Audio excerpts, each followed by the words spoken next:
As Nigeria used to be a conglomeration of kingdoms, fiefdoms, emirate councils, and semi-republican entities.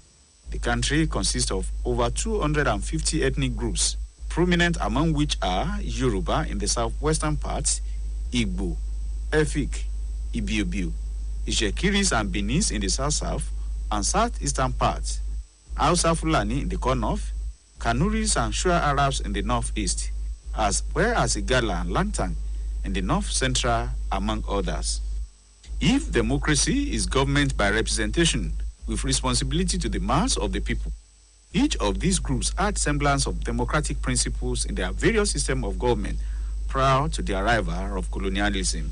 For instance, in the southwest, the Yoruba Kingdom of Oyo, which was founded around 1400, at its height from the 17th to the 19th centuries, attained a high level of political system, starting from compounds made up of households and township structures, with kings presiding.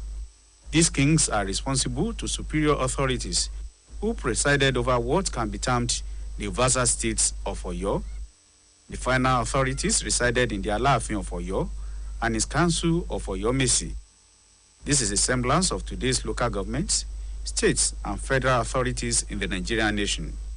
In the south-central part of present-day Nigeria, as early as the 15th and 16th centuries, the Kingdom of Benin had developed an efficient army and elaborate ceremonial courts. In the early 19th century, the Fulani leader, Uthman Dan Fodio, promulgated Islam, and that brought most areas in the north under the loose control of an empire centered in Sokoto. In 1885, Britain's claim to a sphere of the interior part of today's Nigeria received international recognition, and in the following year, the Royal Niger Company was chartered. In 1900, the company's territory came under the control of the British government, which moved to consolidate its hold over the area of modern Nigeria. In 1940, the area, north and south of Nigeria, was formally united as a colony and the protectorate of Nigeria. Administratively, Nigeria remained divided into the northern and southern provinces and Lagos colony. Clifford's constitution enacted in 1922 prepared the ground for the first step towards representative government in Nigeria. Political parties are essential ingredients of democracy. It was after the enactment of Clifford's constitution that the first political party in Nigeria, Nigerian National Democratic Party, NNDP, of Albert Macaulay came into existence on the 14th of January 1923. This was followed by the first democratic election in Nigeria's political annals. The landmark event was the first election in the House of Representatives on September 20, 1923. There was a law in democratic activities between 1923 and 1934 when Ernest Ikoli and others formed the Lagos Youth Movement, LYM, which transformed into Nigeria Youth Movement, NYM, in 1938. The colony and protectorate of southern Nigeria split into East and West in 1939, while in 1944, National Council of Nigeria and Cameroon, NCNC, was born, while the Northern Elements Progressive Union, NEPU, came on stream on August 8, 1950. Action Group of Chief Obafemi Awolowo followed on March 21, 1951, and the Northern People's Congress, NPC, emerged in October 1951. Along these political activities was agitation for the freedom from the colonial masters, leading to the enactment of various constitutions. The last of such constitutions that made it possible for the emergence of Nigerians as leaders of government businesses in the country's three regions then was the Mafasins Constitution. The coming into effect of the constitution produced Dr. Nnamdi Azikiwe as the leader of government business in Eastern region, Chief Obafemi Awolowo in the Western region, and Sir Ahmadu Bello in the Northern region. In 1959, East and West became self-governing, even as Alhaji Abubakar Tafawa Balewa was appointed first Prime Minister. Northern region became self-governing in 1959, what could be termed as the first general election in Nigeria, held the same year. The outcome of the elections returned Tafawa Balewa as Prime Minister, as NCNC and MPC entered into a working alliance at the federal level. Nigeria was granted full independence in October 1960 as a federation of 3 regions, Northern, Western, and Eastern, other in Constitution that provided for parliamentary form of government. Under the Constitution, each of the 3 regions retained a substantial measure of self-government. The federal government was given exclusive powers in defense and security, foreign relations, as well as commercial and fiscal policies. In October 1963, Nigeria altered its relationship with the United Kingdom by proclaiming itself a federal republic and promulgating a new constitution. A 4th region, the Midwest, was established that year. On January 15, 1966, a small group of army officers, mostly southeastern Igbos, overthrew the government and assassinated the federal prime minister and the premiers of the northern and western regions. The federal military government that assumed power was unable to calm ethnic tensions or produce a constitution acceptable to all sections of the country. In fact, its efforts to abolish the federal structure greatly raised tensions and led to another coup in July of the same year. The coup brought into power Lieutenant Colonel, later General Yakubu Gowon, as head of state. The coup-related massacre of thousands of Igbos in the north prompted hundreds of thousands of them to return to the southeast, where increasingly strong Igbo secessionist sentiment emerged. In a move that gave greater autonomy to minority groups, the military divided the 4 regions into 12 states. The Igbos rejected attempts at constitutional revisions and insisted on full autonomy for the East. Finally, in May 1967, Lieutenant Colonel Emeka Ojukwu, the military governor of the Eastern region, who emerged as the leader of increasing Igbo secessionist sentiment, declared the independence of the Eastern region as the Republic of Biafra. The ensuing civil war was bitter and bloody, ending in the defeat of Biafra in 1970. And we have with us today Colonel Obasanjo, and unfortunately the other field commanders are not able to be with us at this moment. But we have Colonel Obasanjo, who is the commander of 3 Marine Commando, who have been able to capture a number of senior secessionist officers, and he had brought them to Lagos to see us in order to let us have their acceptance of the spirit of one Nigeria.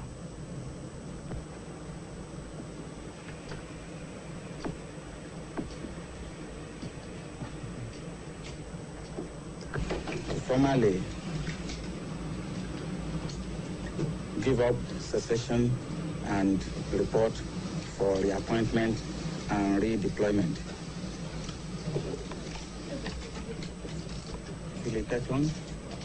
Hello, Your Excellency. Glad to see you again. My pleasure. How are you? Very well indeed. Glad to see you again. Thank you. Patrick Amadi. How are you? Excellency. Glad to see you again. Thank you very much. Glad to see you again. It's an experience. Honestly. Glad to see you again.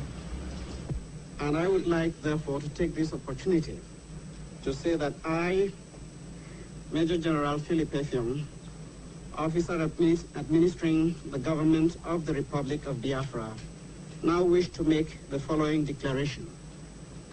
That we affirm we are loyal Nigerian citizens and accept the authority of the federal military government of Nigeria. That we accept the existing administrative and political structure of the Federation of Nigeria. That any future constitutional arrangement will be worked out by representatives of the people of Nigeria. That the Republic of Biafra hereby ceases to exist. On July 29, 1975, a group of military officers staged a bloodless coup, accusing the military government of General Yakubu Gowon of delaying the promised return to civilian rule and becoming corrupt and ineffective. General Murtala Mohammed, who emerged as head of state, announced a timetable for the resumption of civilian rule by October 1, 1979. Fellow Nigerians,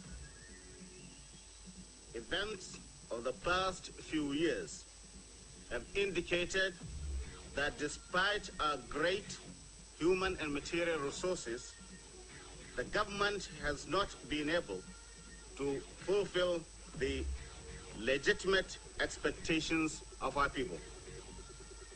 Nigeria has been left to drift. This situation, if not arrested, would inevitably have resulted in chaos and even bloodshed. General Mohammed was assassinated on February 13, 1976 in an abortive coup. His chief of staff, Lieutenant General Olusegun Obasanjo, became head of state. The Supreme Military Council has been meeting to consider, among other things, the conclusions of the military tribunal appointed by the federal military government to try those involved in the abortive coup of 13th February. The council has confirmed the sentences passed by the tribunal. Those condemned to death by firing squad have been executed today.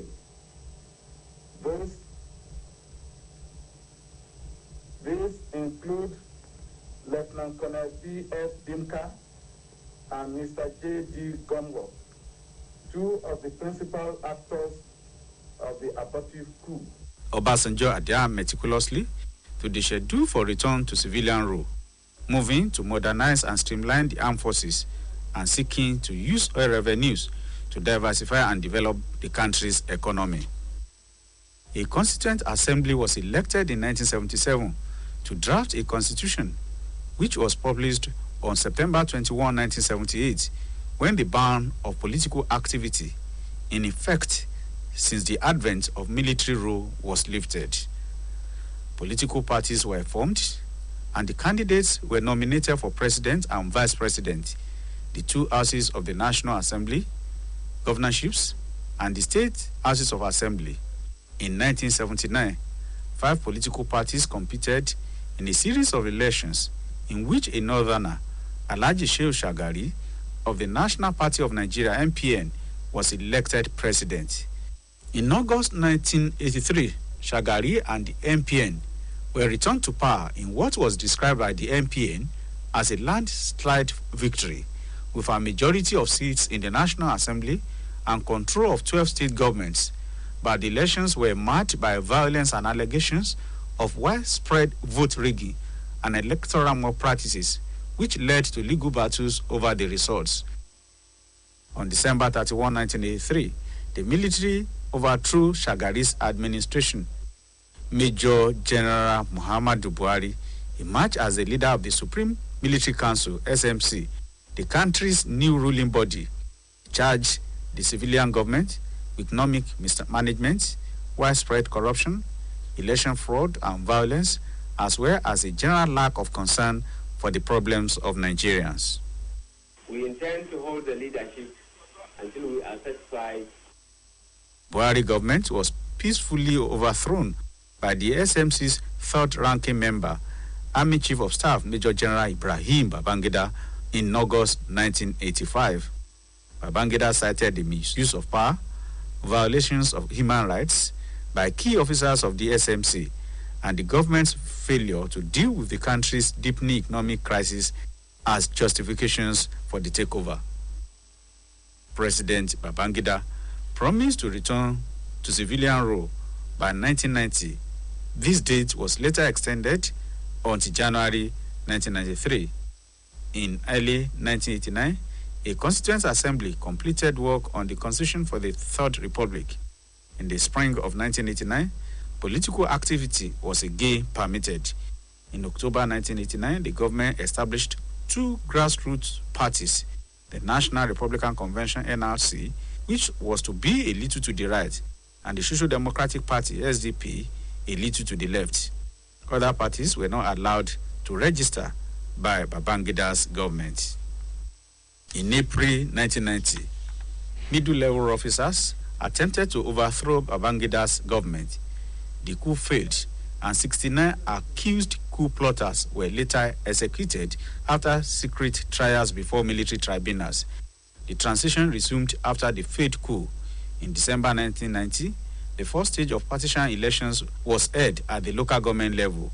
While turnout was slow, there was no violence, and both parties demonstrated strength in all regions of the country, with the SDP winning control of a majority of local government councils. In the fourth quarter of 1991, gubernatorial and state legislative elections were held throughout the states of the Federation.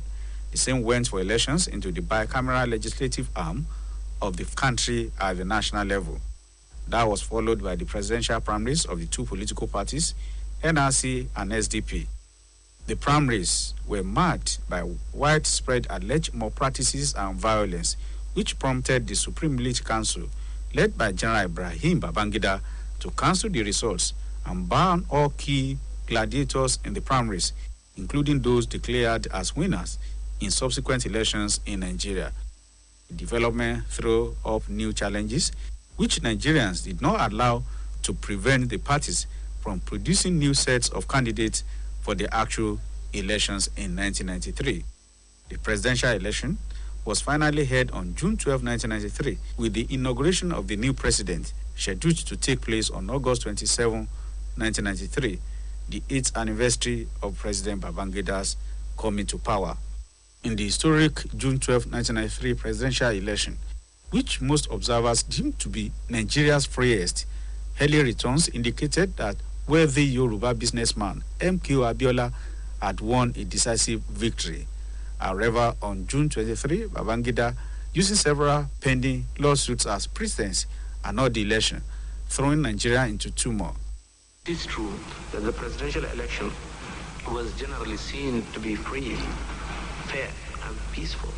However, there was, in fact, a huge array of electoral practices virtually in all the states of the Federation before the actual voting began. More than 100 persons were killed in riots before Babangida agreed to hand over power to an interim government on August 27, 1993. He was forced to hand over to Chief Ernest Shonekan, a prominent non-partisan businessman. Shonekan was to rule until new elections scheduled for February 1994. He had led Babangida's Transition Council since early 1993. Shonekan was unable to reverse Nigeria's ever-growing economic problems or to diffuse lingering political tension. With the country sliding into chaos, Defense Minister Sani Abacha quickly assumed power and forced Shonekan's resignation on November 17, 1993. Abacha dissolved all democratic political institutions and replaced elected governors with military administrators. Ernest Shonekan took over as head of state and commander-in-chief of the Nigerian Armed Forces at the most trying time in the history of our country. Politically, economically, and socially, there were lots of uncertainties. Things appeared bleak, and the atmosphere was heavy with uncertainty. However, driven by the belief in himself, his countrymen, and love for his country, he accepted to face the challenges of our time. I would therefore like to take this opportunity to pay tribute to him for his selfless service to the nation. Consequently, the following decisions come into immediate effect. The interim national government is hereby dissolved. The national and state assemblies are also dissolved. The state executive councils are dissolved. The brigade commanders are to take over from the governors in their states until administrators are appointed. Where there are no brigade commanders, the commissioners of police in the states are to take over.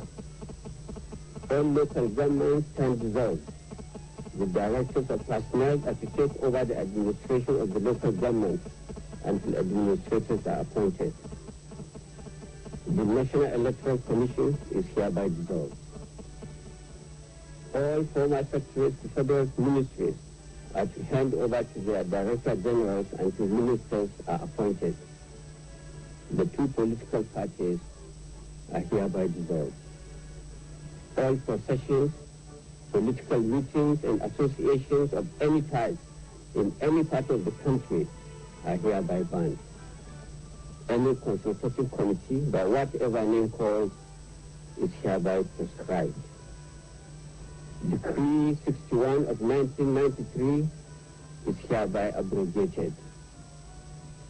The Provisional Ruling Council is hereby established. Abacha promised to return the government to civilian rule, but refused to announce a timetable until his October 1, 1995 Independence Day address. Although Abacha's takeover was initially welcomed by many Nigerians, disenchantment grew rapidly. A number of opposition figures united to form a new organization, the National Democratic Coalition, NADECO, which campaigned for an immediate return to civilian rule. The government arrested NADECO members who attempted to reconvene the Senate and other disbanded democratic institutions. Most Nigerians boycotted elections held from May 23 to 28, 1994, for delegates to the government-sponsored Constitutional Conference. On June 11, 1994, using the groundwork laid by NADECO, Abiola declared himself president at Epetedo in Lagos and went into hiding. No one has accused me of any offense against any known electoral law or regulation. The people of this country went to polls on Saturday, June 12, 1993, and without let or hindrance chose me as their president. Didn't they? The figures say so. The agencies of government, MAMSA, CDS, Presidential Election Monitoring Group also says so. The International Observer Group said so. In its affidavit to the Court of Appeal in Kaduna, NEC said the results were already unknown. I won. Yet, the federal military government, on the most unconvincing and disingenuous premise that the judiciary caught itself in a cobweb of ludicrous contradiction, had decided to cancel the election and its results. I say categorically that this decision is unfair, unjust, and consequently unacceptable. Prior to June 12, 1993, it was possible for the federal military government to claim that those who spoke their mind and opposed its policies represented nobody by themselves and were self-appointed critics who had no mandate for the people of this country. That situation changed on June 12. As I speak today, and by the unveiling grace of Almighty God and the wishes of the people of this country, the President-elect of the Federal Republic of Nigeria, and the custodian of a sacred mandate freely given, which I cannot surrender unless the people so demand.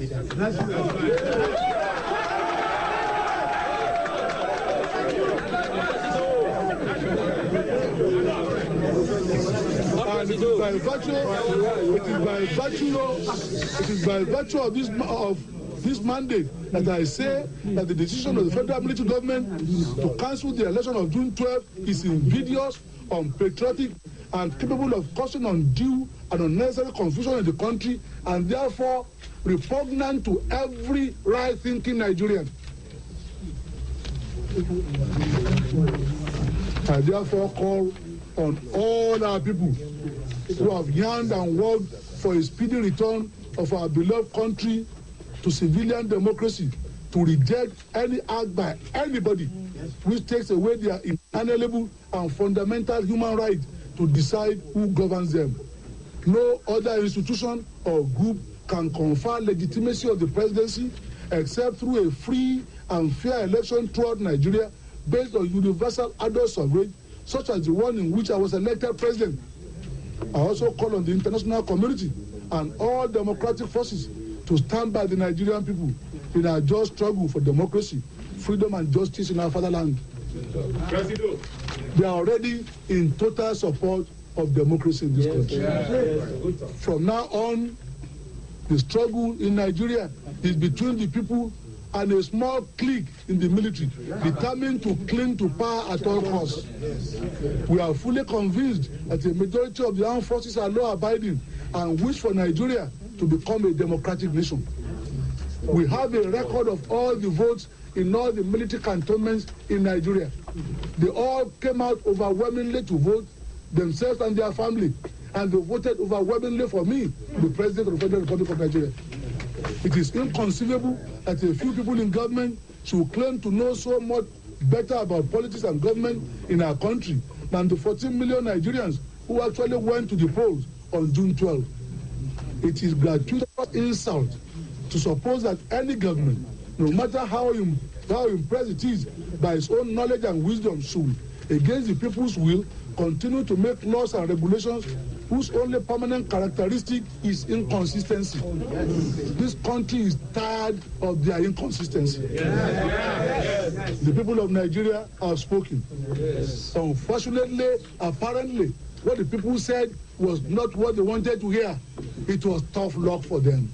It is the people's voice that will be heard and will be heard and will be heard again.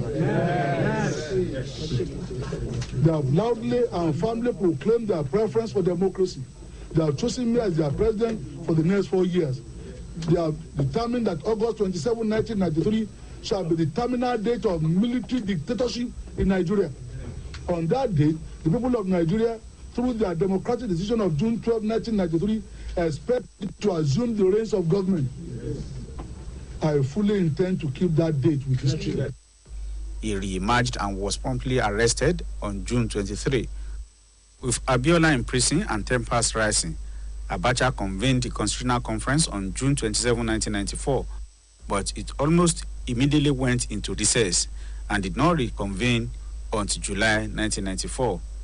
On July 4, 1994, the Petroleum Workers Union (OPENG) called a strike, demanding that Abacha release Abiola and hand over power to him. Other unions then joined the strike, which brought economic life in and around Lagos and other parts of the southwest Nigeria to a standstill. After calling off a threatened strike in July, the Nigeria Labour Congress (NSC) reconsidered a general strike in August after the government imposed conditions on Abiola's release. On August 17, 1994, the government dismissed the leadership of the NSC, and the petroleum unions placed the unions under appointed administrators and arrested Frank Kokori and other labor leaders.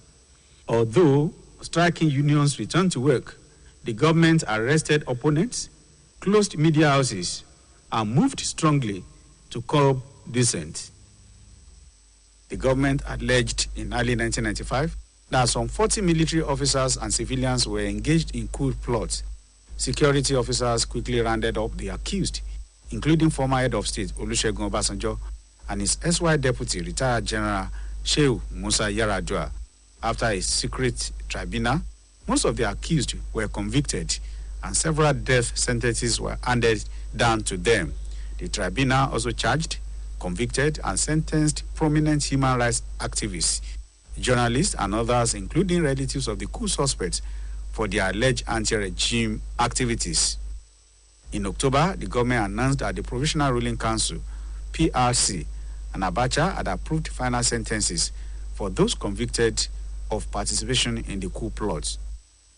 In an October 1, 1995 address to the nation, General Sani Abacha announced the timetable of a 3-year transition to civil rule program. Only 5 of the political parties which applied for registration were approved by the regime. In local elections held in December 1997, turnout was under 10%.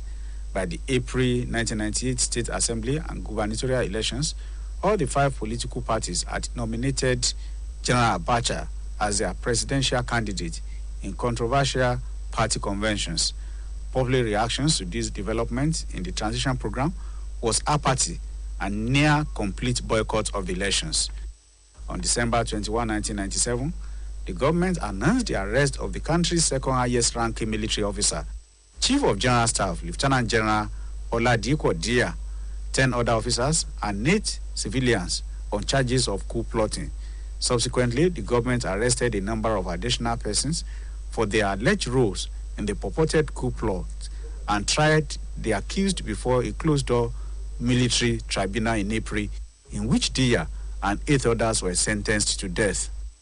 Abacha, widely expected to succeed himself as civilian president October 1, 1998, remained head of state until his death on June 8 of that year.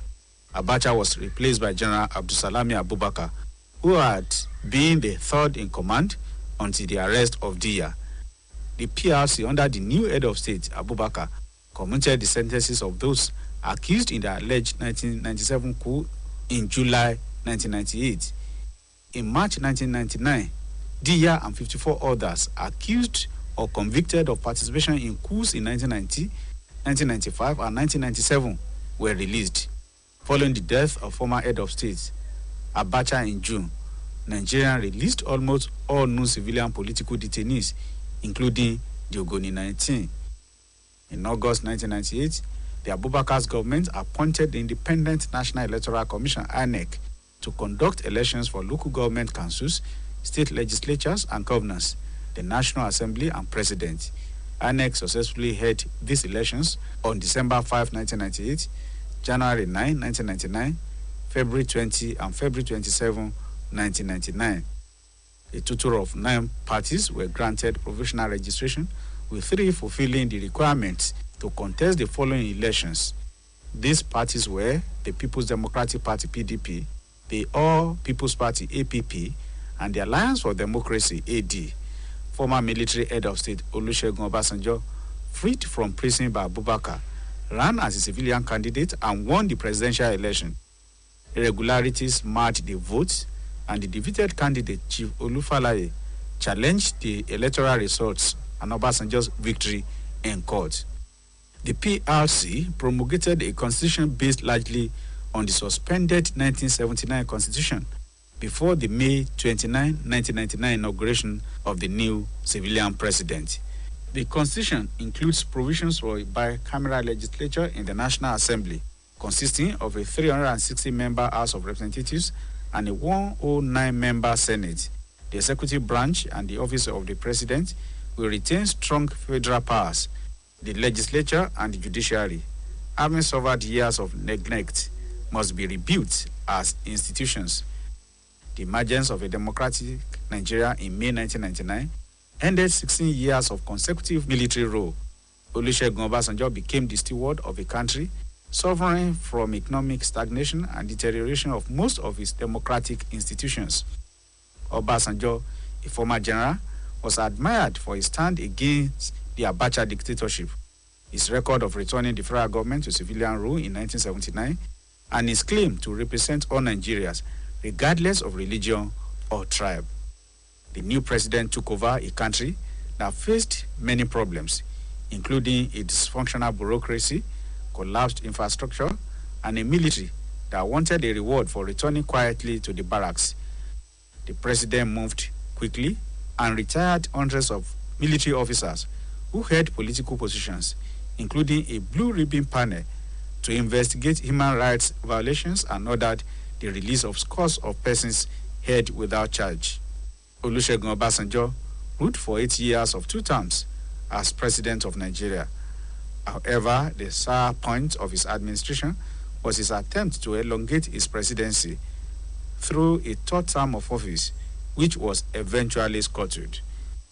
Umaru Musa Yar'Adua was elected and took office as President, Federal Republic of Nigeria on May 29, 2007, along with Dr. Goodluck Jonathan as Vice President in a widely flawed presidential election. Umaru Yar'Adua took ill while in office and later joined the League of Nigerians Leaders, who died in office.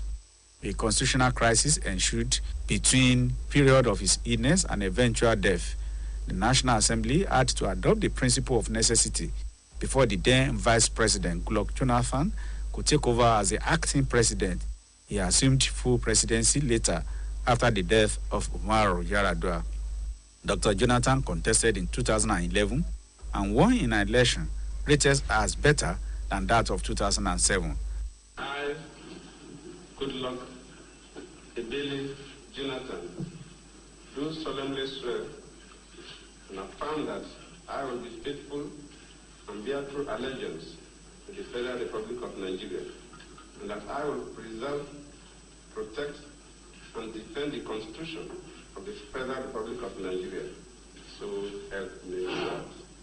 The struggle for the sustenance of democracy took a new turn in 2015 when Nigerians demanded for a change. That was achieved with the historic 2015 general elections, wherein, for the first time in the annals of Nigeria's politics, the sitting president, in person of Dr. Goodluck Ebele Jonathan, was defeated by President Muhammadu Buhari, who had been seeking the office consistently since 2003.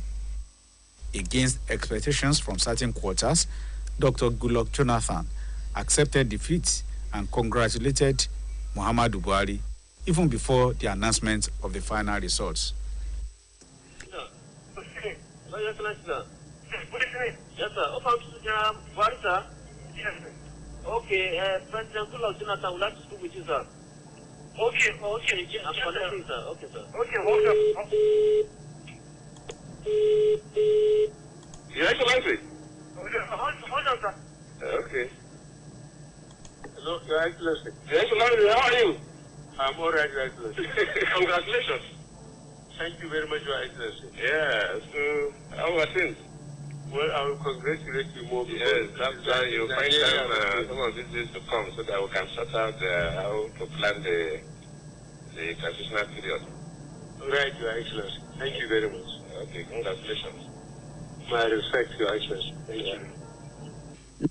Nigerians and lovers of democracy in the country and across the globe hailed the development, describing it as a clear-cut signal that Nigeria's democracy was not just growing, but also that it had come to stay. At the pre-inauguration dinner for his first term of office, President Muhammadu Buhari alluded to what he termed the rare patriotism displayed by his predecessor.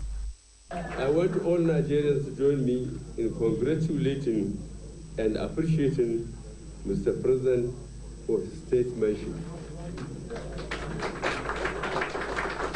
President Jonathan engaged in a spirited campaign and was a worthy opponent. I extend my hand of fellowship to him.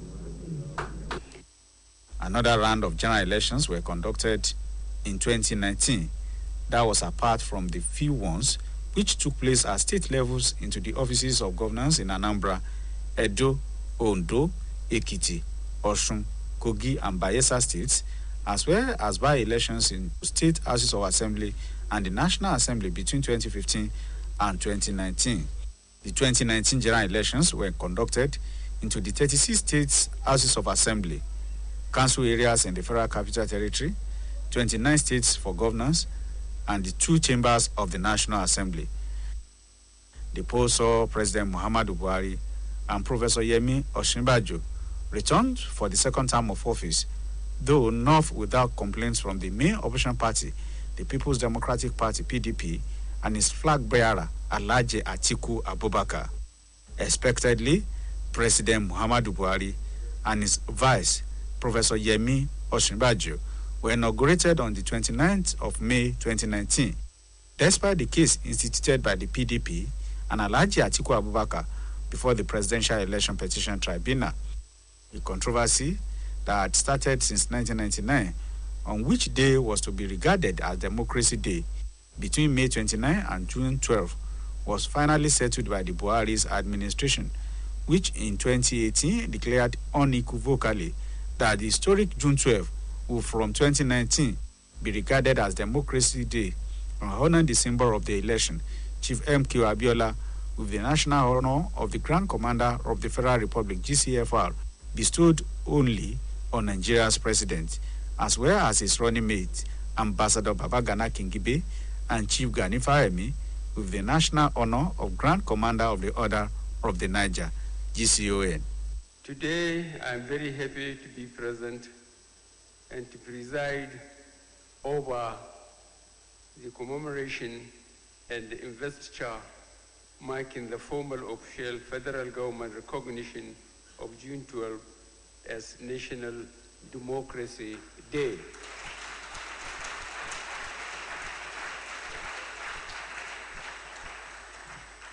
The decision and this event is not meant to be and is not an attempt to open old wounds, but to put right a national wrong. Nigerians of their own free and will voted for late Chief MKO Abiola and Ambassador Babagana Kingibe, the presidential flag bearer and running mate of the Social Democratic Party in the 1993 elections. The government of the day inexplicably canceled the elections when it was clear who was winning to be the winners. We cannot rewind the past, but we can at least assuage our feelings, recognize that a wrong has been committed, and resolve to stand firm now and in the future for the sanctity of free elections. Nigerians will no longer tolerate such perversion of justice. This retrospective and posthumous recognition is only a symbolic token of redress and recompense for the grievous injury done to the peace and unity of our country. Our decision to recognize and honor June 12 and its actors is in the national interest. It is aimed at settling national healing process and the reconciliation of the 25-year festering wound caused by the annulment of the June 12 elections. I earnestly invite all Nigerians across all our national divide to accept it in good faith. After the return to democratic rule in 1999, the National Assembly was crisis-ridden. There were a series of changes in the headship of both arms and also their principal officers. While relative peace returned to the National Assembly between 2007 and 2011, the election of the speakership of the House of Representatives threw up fresh challenges in 2011, when against the expectations, calculations, and permutations of the ruling party, the PDP, Aminu Tambuwa, with the support of the opposition party, dared his party choice and eventually emerged as the speaker. The political intrigues in the election of the leadership of the National Assembly developed from worst to worst when in 2015, the immediate past Senate President, Dr. Bukola Saraki, undercut his party, aligned with the opposition PDP to achieve his dream of becoming the Senate President of the 8th Assembly. The development also resulted in Honorable Yakubu Dogara becoming the Speaker against the party's choice of Honorable Femi Gbajabiamila. The emergence of the duo as Senate President and Speaker ignited crisis of confidence between the executive and the legislative arms of government at the federal level. The crisis was so bad that the Chief Whip of the Senate, Professor Olushola Adeyeye, declared that the 8th National Assembly was born and bred in crisis and might end up in crisis, a prophecy which eventually came into fulfillment. This National Assembly has been a disgrace. Because look, in what other legislature in the world you have minority ruling? Forget the rule. Are there not conventions? Is there not morality? Is there not legitimacy that is beyond the letters of the law? But it's what we cause on ourselves. It is expected that with the manner of the emergence of the leadership of the National Assembly, the situation in the legislative arm will be much better for them to make laws for the good governance of Nigeria. The judiciary has also played a prominent role in the sustenance of Nigeria's democracy with a number of landmark judgments. Efforts are on to review the 1999 Constitution to make it serve the purpose of democracy better, with the acceptance of the military of their traditional role of defending the country's territorial integrity and resolve never to dabble into politics again, there is hope that if the political class gets its acts together, Nigeria's nascent democracy will not only grow, but also be sustained.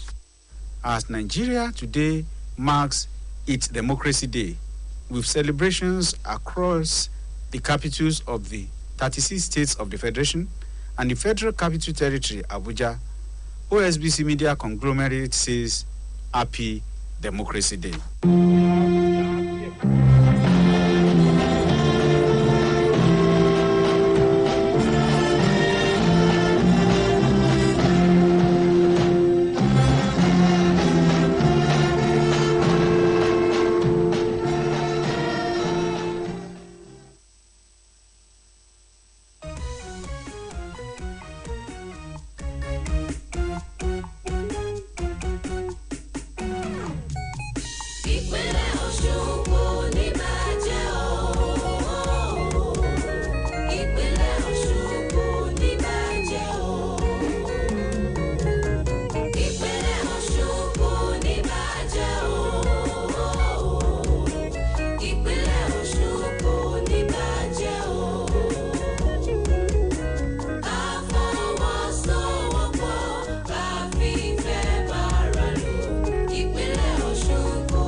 pẹ̀lú oníṣòwò ńláńlá ẹjọ́ TV channel o lè jọjà yìí tàyẹ sọ fún wọn.